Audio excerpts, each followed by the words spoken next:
Тэртээ 1998 онд бэлэгдснээр гарсан Mulan анимашны нэгэн устсан хэсэг байдаг. Бус бүтээлээс хасагдсан хэд хэдэн үзэгдэл байдаг ч гэсэн энэ удаад бид зөвхөн тэдгээрийн нэгийг нь л онцлон танилцуулахаар бэлтгэлээ. Шаньюгийн айрам хятадын хот тосгодыг үнсэн товрог болгож буйг харуулсан энэхүү хэсэг нэгэн цэрэг тортой бяцхан бэлзуухайг олно. Гэтэл бэлзуухайг өрөвдөж хайрлан ингэртэй нууж буйг нь Шаньюгийн шонхор харчихв.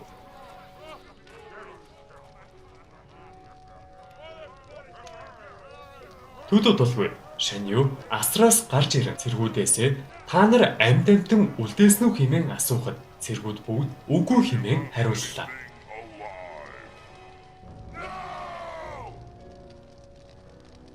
Шанью ураг шалхан нэгэн цэргээс чи итгэлтэй байна уу гэж асуухад сандарч дагдсан цэрэг арайхийн тийм ээ гэж хариулсан ч нэг нь оройтсон байв.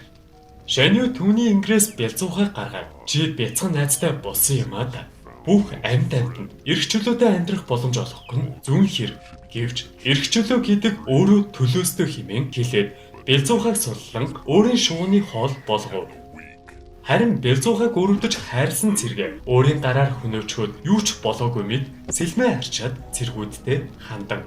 Бүх хятадыг үнтэй ижил тавилан хүлээж байгаа. Бид хүчрэхэг хинч биднийг зогсоож чадахгүй гэж хэлэхэд цэргүүд түүнийг уугаалan дэмжиж байна.